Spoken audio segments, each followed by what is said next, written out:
Varicose veins కి సరైన చికిత్స కోసం సంప్రదించండి ఎవిస్ హాస్పిటల్. రమగారు, లోదుస్తులు నైట్లు వేసుకోకూడదు, ఎక్కువసేపు వేసుకొని ఉండకూడదు అలాంటివి మనం వింటూ ఉన్నాం ప్రజెంట్. అయితే పిల్లలకి నైట్ పడుకునేటప్పుడు కొంచెం లూజ్గానే వేసి పడుకోబెడతాం. వాళ్ళకి ఇన్నర్స్ అవి కొంచెం వేయకుండానే ఉంటాం. కొంచెం ఒక 10 ఇయర్స్ లోపు, 10-11 ఇయర్స్ లోపు అయితే ఆడపిల్లలకైనా మగపిల్లలకైతే లోదుస్తులు అంటే కొంచెం తక్కువే ఉంటాయేమో. ఆడపిల్లలు అనేసరికి పైన బనియన్ వేస్తాం, కింద డ్రాయర్ డ్రైయర్ అలాంటివి వేస్తాం డే టైము. నైట్లు అయితే తీసేస్తాం కదా. అసలు నిజంగా తీసేసేయాలా? బ్లడ్ సర్క్యులేషన్కి అది నిజంగా ఇబ్బంది అవుతుందా? ఇది ఒకటి నా ప్రశ్న. ఇదివరకు ఏం చేసేవారు? అసలు లోదుస్తుల కాన్సెప్ట్ ఇదివరకు ఉందా రమ్మగారు? తక్కువే, ఇన్నర్స్ అనే ఫీల్ తక్కువే. లోదుస్తుల కాన్సెప్ట్ చాలా తక్కువ. అసలు సంసారపక్షంగా అవి వేసుకోకూడదు లాంటి భావాలు కూడా ఉండేవి. కొన్ని కథల్లో కనపడతాయి మనకి. కొన్ని స్టోరీస్లో, పాత కథల్లో ఈ లోదుస్తులు వాడడం మీద ఒక రకమైన, అంటే ఏదో ఒక తెగకి చెందిన వాళ్ళే వాడాలి కానీ సంసారంలో చేసుకునే వాళ్ళు, మామూలు కుటుంబాలలో ఉండేవాళ్ళు ఇట్లాంటివి వాడకూడదు లాంటి భావాలు కూడా ఉండేవి పాతకాలంలో. అవన్నీ చెప్పలేకపోతాను జయ. క్రమంగా మనకి రోజులు మారిపోయినాయి. లోదుస్తులు కంపల్సరీ, కాటన్ తగ్గిపోయి మిగిలిన రకాల దుస్తులు వాడడం మొదలుపెట్టాం. బట్టలు అన్ని రకాలు పల్చటివి, ట్రాన్స్పరెన్సీ ఉంటుంది, పల్చదనం, లోపల భాగాలు కనపడుతూ ఉంటాయి. కనపడకుండా ఉండటానికి, కవర్ చేయడానికి మొదలుపెట్టినవి క్రమంగా అదొక ఫ్యాషన్, స్టైలు, ఒక ట్రెండ్ వేరే రకంగా మారిపోయినాయి. ఇంకా రకరకాల అందులో వైర్స్ ఉన్నవి, ఎక్కువ బాగా బాగుండేవి. ప్యాడెడ్ అని క్లెన్లీనెస్ కోసం మొదలుపెట్టింది, లేదా ట్రాన్స్పరెన్సీని కవర్ చేసుకోవడానికి మొదలుపెట్టింది. క్రమంగా అత్యంత అవసరమైన విషయంగా మారిపోయింది. ఓకే, మనం పిల్లలకైతే ఏమంటామంటే లోపల ఇన్నర్స్ కనుక వేసుకోకపోతే షేపులు బాగా రావు, షేపులు బాగుండవు, నడుస్తుంటే కొంచెం చూడటానికి బాగోదు, బాడీ కదులుతూ ఉంటుంది అదే అనేది మనం పిల్లలకి చెప్తాం. పెద్దవాళ్ళం కూడా అది సహజమైపోయింది కదా రమ్మగారు. ఇప్పుడు ఈ బట్టలు అనేది మనకి మస్ట్ అయిపోయింది. అయితే క్రమంగా మనకి ఈ మధ్య బ్రెస్ట్ క్యాన్సర్ మీద అవగాహన సదస్సులు అవి నిర్వహించిన రోజుల్లో, ఇవాళ కొత్తగా కాదుగా, కొంతకాలంగా చేస్తున్నాం మనం. అవునవును కదా. తల్లిపాల వారోత్సవాల్లాగానే బ్రెస్ట్ క్యాన్సర్ మీద అవగాహనకి, పూర్వకాలంలో బ్రెస్ట్ క్యాన్సర్లు చాలా తక్కువ జయ, బాగా తక్కువ.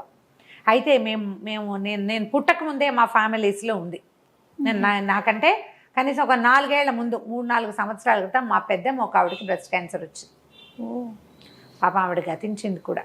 చాలా ఇబ్బంది అయింది. వీళ్ళు అది ఇదని ఫలానా అని కూడా తెలుసుకోవాలి. పిల్లవాడి తల తగిలింది పాలు తాగేటప్పుడు, అదేదో గడ్డగా అయ్యిందని భావించారు. క్రమంగా అది విపరీతమైపోయింది. వాళ్ళిద్దరు సిస్టర్స్, మా పెద్దమ్మలు. చిన్న ఆవిడ గతించారు. చాలా హెల్దీ, చాలా బాగుండేవారు. పెద్ద జుట్టు, చాలా బాగుండేవారు, చక్కగా ఉండేవారు మనిషి. 5-6 పిల్లల తర్వాత మామూలుగా ఏమనుకుంటామంటే, మనం పాలిచ్చిన తల్లులకి క్యాన్సర్ ముప్పు తక్కువగా ఉంటుందన్న ఒక ఐడియా కూడా ఉంటుంది. పాలిచ్చిన తల్లులకి క్యాన్సర్ ముప్పు తక్కువగా ఉంటుందని ఇదివరకటి వినేవాళ్ళం. అవును చెప్పేవాళ్ళు. అందుకని పిల్లలకి పాలు ఇవ్వడం మస్ట్. 1-2 ఏళ్ళు పాలిచ్చిన తర్వాత ఇంకొక సంతానం కలిగితే మళ్ళీ చివరి దాకా, ఆఖరి పిల్లలు 3-4 ఏళ్ల దాకా ఫీడింగ్లో ఉండేవాళ్ళు. అదొక పంథా ఉండేది. వాళ్ళకి ఇది రాదని ఒక భావన ఉండేది. కానీ మా పెద్దమ్మ విషయంలో ఆవిడకి 6 సంతానం తర్వాత కనపడింది. 6వ అబ్బాయి అప్పుడు. ఆవిడ పోయాక మా ఇంకో పెద్దమ్మ, ఆవిడ మాత్రం ఆ రోజుల్లో రేడియేషన్ కరెంటు పెట్టడం అనేవాళ్ళు చేయ, దాని పేరు అదే. చాలా ఏళ్ళ దాకా మేము తర్వాత తెలుసుకున్నాం అది రేడియేషన్ ఇచ్చి ఉంటారు అని. కరెంటు పెట్టించుకున్నారు ఆవిడ, ట్రీట్ చేయించారు ఆవిడకి.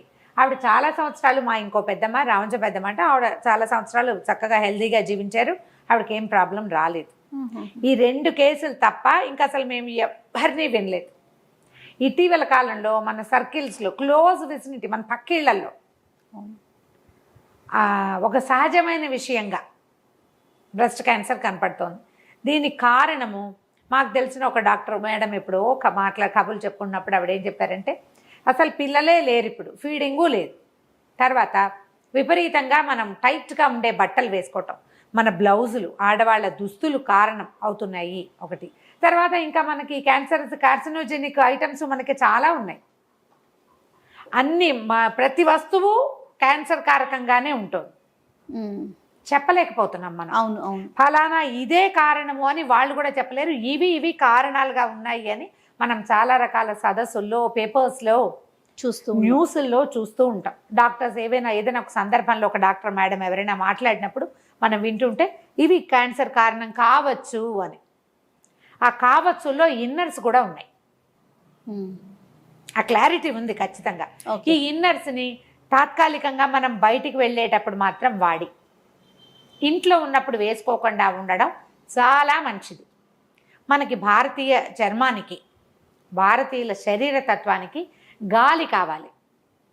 గాలాడుతూ ఉండాలి మన బట్టలు. మనం చీర అందుకు కట్టుకుంటాం, వదులుగా ఉంటుంది చీర. గమనించండి, ఇప్పుడు మనం చూస్తున్నాం 9 స్టెప్పులు పెట్టి ఇట్లా టైట్గా కట్టుకుంటారు. అసలు ఆ చీరలో రా పిల్లలు రోబోల్లాగా కదులుతారు. నేను కదిలేటప్పుడు ఎప్పుడైనా నీకు అట్లా కనిపించిందా? ఫ్రీగా కదిలేలాగా కట్టుకోవాలి. టైట్గా బ్లౌజు ఇలా జబ్బల దగ్గర ఇలా పట్టుకుని ఉండిపోయేలాగా టపటపలాడుతూ బ్లౌజులు. తర్వాత ఏమో చీరని బిగువుగా కట్టేసుకోవటము మన సిస్టమ్ కాదు. మనకి ఏదైనా ఒక పని మనం చేస్తున్నాము, పురాతన కాలం నుంచి చేస్తున్నాము అంటే మీరు దయచేసి గమనించండి. పాత వాటిని నేను సమర్థించడము, కొత్త వాటిని తెగనాడటము నా ఉద్దేశం కాదు. క్లియర్గా చెప్తున్నాను ఈ మాట. పాత పద్ధతులన్నీ కూడా మనకి శరీరానికి సౌఖ్యము, ఆరోగ్యాన్ని చేకూర్చే వ్యవహారాలుగానే ఉన్నాయి. మగవాళ్ళు ఎప్పుడు ధవతలు, లుంగీలు, పంచలే ధరించేవాళ్ళు. మన పెద్దవాళ్ళు మన వాతావరణ పరిస్థితులకి, మన ఆరోగ్యానికి, మన శరీర ధర్మానికి తగిన విధంగానే అన్ని రూపొందించారు. అంతే కదా రమ్మగారు? కదా, అవును కదా. ఇప్పుడు అందులో మగవారికి ఏంటి, వాళ్ళకి శరీరం వేడెక్కిపోకూడదు. అందుకని ప్యాంట్లు మనవి కాదు, లుంగీలు పంచలు కట్టుకునేవారు. గాలి తగులుతూ ఉండాలి, చల్లగా ఉండాలి బాడీ. తర్వాత చొక్కాలు, ఇళ్లలో ఉన్నప్పుడు బట్టలు చొక్కాలు వేసుకోకపోవటమే. మీరు పాతకాలం పెద్దవాళ్ళని చూస్తే ఇంట్లో ఉంటే బన్నీలు టీషర్ట్లు వేసుకోరు. అవును, బయటకు వెళ్ళి ఎవరైనా వచ్చినప్పుడు వేసుకుంటారు. చాలా మంది ఊళ్ళల్లో పెద్దవాళ్ళు భుజం మీద ఒక కండువా వేసుకుని తిరుగుతూ ఉంటారు, చొక్కా కూడా ఉండదు. అది కరెక్ట్. ఇప్పుడు ఎవరు చేస్తారు ఆ పని? ఎవరైనా పై చొక్కా లేకుండా కనబడితే వాళ్ళు సభ్యత లేని వాళ్ళుగా తోస్తారు. మనకి సభ్యత లేదు వాళ్ళకి. ఇప్పుడు ఆడవాళ్ళ దుస్తులు ఏమైనా ఇది వరకు చీరలు కట్టాం, చిన్నపిల్లలకి ఓ పరికిని ఓ జాకెట్టు వేసేవాళ్ళు. ఇన్నర్సు అంత మస్ట్ కాదు, చిన్నపిల్లలకి అంత మస్ట్ కాదు. ఏదో చిన్న లాగు, గాలాడే కాళ్ళ లాగులే. ఈ కట్టుండే ఏమంటారు ప్యాంటీస్ అప్పుడు ఉండేవి కాదు. అంత క్లోజ్గా ఉండకూడదు. ఈ క్లోజ్గా ఉండవలసిన సమయాలు కేవలం పీరియడ్స్లోనూ అప్పుడు మాత్రమే. అదర్వైజ్ కొంచెం లూజ్గా ఉన్నవే ఉండేవే వాడుకోవాలి. ఇది వరకు పద్ధతి అది. అది ఎందుకు చెప్పేవాళ్ళు అంటే, ఎందుకు అప్పుడు ఇవి లేవు కదా, ఈ పరిస్థితులు లేవు. ఇప్పుడు మనకి పరిస్థితులన్నీ కార్సినోజెనిక్ పరిస్థితులు ఉన్నాయి. దాంతోపాటు మన దుస్తులు కూడా అలాంటివే. కాదు రమ్మగారు, ఇదివరకు కొంచెం కాటన్ వేసుకునేవారు, పై వస్త్రం మందంగా ఉండేది, లోపల ఉన్న పార్ట్స్ కనిపించేవి కాదు. ఇప్పుడు పరిస్థితి అట్లా లేదు కదా, ప్రతిదీ పల్చగా కనిపిస్తుంది. దానివల్ల ఏమవుతుంది, లోపల ఉన్న ఇన్నర్ పార్ట్స్ ఎక్కడ కనిపిస్తాయోనని లో దుస్తులు ఇన్నర్ వేసి మనం వేసుకోవాల్సి వస్తుంది. ప్యాంటీస్ కావచ్చు, పైన అప్పర్గా కావచ్చు, పెట్టికోట్స్ కావచ్చు, ఏదైనా కానీ. ఏదైనా మనం రాత్రిళ్ళు కనీసం, పగళ్ళు ఇళ్లలో ఉన్నప్పుడు, మనం ఇంట్లో ఉన్నాము, తేలిగ్గా ఒక కాటన్ బ్లౌజు, సింపుల్ కాటన్ చీర కట్టుకోవచ్చు కదా. పిల్లలో లంగా ఒక జాకెట్ వేసుకోవచ్చు కదా. ఆ లోపల వేసుకునేవి కూడా కాటన్ ఎందుకు మనం ట్రై చేయకూడదు? కొంత బెటర్ అంటారా? కొంత బెటర్, కాటన్వి కొంత బెటర్. ఇప్పుడు 2 పొరలుగా ఉంటుంది, లోపల ఒక ఏమంటారు దాన్ని, మన పెట్టికోట్ లాంటిది వేసుకుంటారు. డ్రెస్సుల్లో కూడా వేసుకోవచ్చే హాయిగా. పైన ఉన్న డ్రెస్ ఎలాగో ఉండనే ఉంటుంది, డ్రెస్ వేసుకుంటారు. ఇప్పుడు చొక్కాలు వేసుకుంటున్నారు, టీ షర్ట్స్ వేసుకుంటున్నారు, ఏవో ఒకటి. వాళ్ళు ఏవి వేసుకుంటే చీరలే కట్టుకోండి అంటే ఎవరు కట్టుకుంటారమ్మా చెప్పు? అది కష్టమే కదా, అది చెయ్యలేం. కానీ మనం చేయగలిగే కొన్నిటిని మనం మార్చుకుంటే కొంచెం, ఇది దీనివల్ల పూర్తిగా ఇది రాదు అని చెప్పలేరు, వాళ్ళు కూడా చెప్పలేరు, డాక్టర్లు కూడా. కానీ ఇది ఒక అవకాశం. నైట్ మాత్రం మాక్సిమం లూజ్గా వదులుగా ఉండేవే కానీ గాలి ఆడేవి వేసుకోవాలి. కానీ ఇన్నర్స్ టైట్గా ఉండేవి, లోపల భాగాల్ని బిగువుగా పట్టి ఉంచేవి, కదలికలకి వీలు లేకుండా ఎలాస్టిక్ ఒరుసుకుపోయేలాగా ఇలా వేసుకోవద్దు.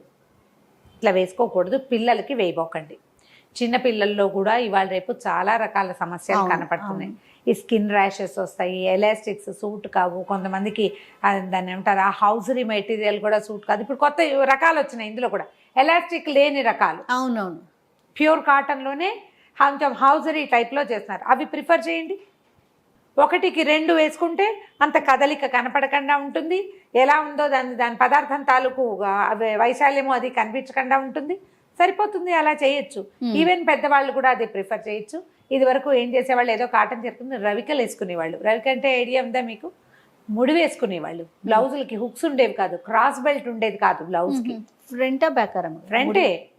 బ్యాక్ ముడేమో శకుంతల నాటి కాలం నాటివి. ఓకే. స్తనవల్కలం అనేవాళ్ళు దాన్ని.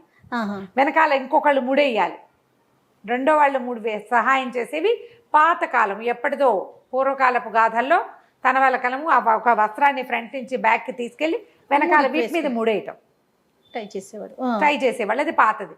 క్రమంగా మనకి ముందుకు వేసుకోవటము, ఎవరి వస్త్రాన్ని చేతులు ఇవన్నీ బాడీ అంతా ఉంటుంది కానీ జస్ట్ మామూలు వేసుకోవటము, టై చేయటమే. దానికి హుక్స్ ఉండవు. అది కొంత బెటర్ అంటారా? ఇది కొంచెం బెటరు. పడుకునేటప్పుడు మూడు వదులు చేసుకుంటే కాస్త గాలాడుతుంటుంది, ఒంటి మీద బట్టలు ఉంటాయి, గాలాడుతుంది.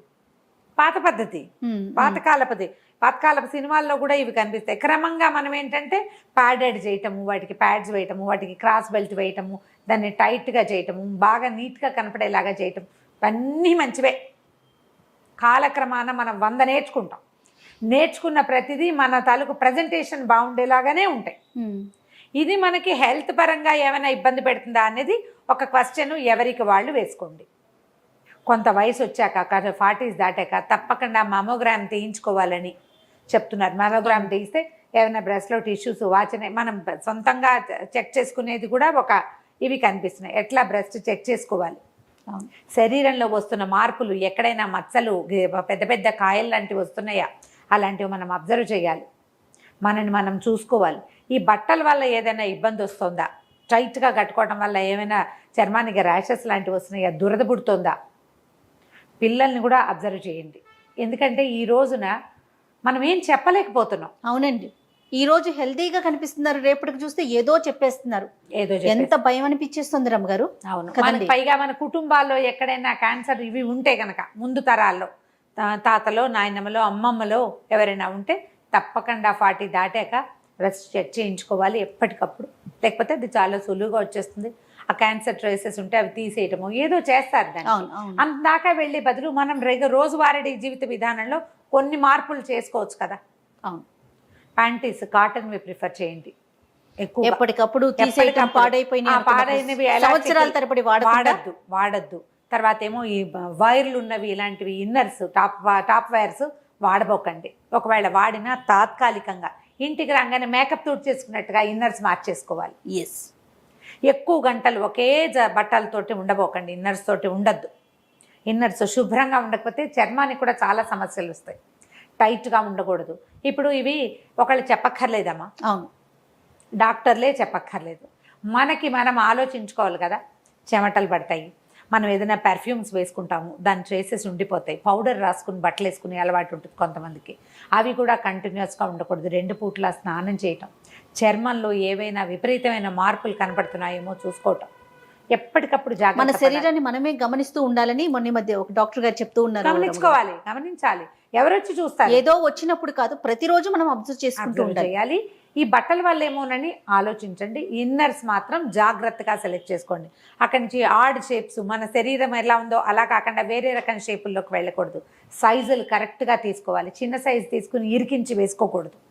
అవన్నీ కూడా మీకు బ్రెస్ట్ ఇష్యూని ఇబ్బంది పెట్టచ్చు. అవునవును, అలా చేయకూడదు. కొంచెం జాగ్రత్తగా మంచి చక్కటి కంపెనీని చూసుకోవాలి. ₹1 ఎక్కువైనా మీరు ఎక్కువ పెట్టినా సరే, ఎక్కువ పెట్టామని పగలు రాత్రి వేసుకోకూడదు. ఇంటికి వచ్చి ఇక మనం బయటికి వెళ్ళాము అని అనుకుంటే బట్టల్ని ఫ్రీగా చేసేసుకోండి. దానివల్ల మీ శరీరం చర్మానికి గాలి తగులుతుంది. ఏవైనా కొత్త రకపు ఇబ్బందులు రాకుండా ఉంటాయమ్మా.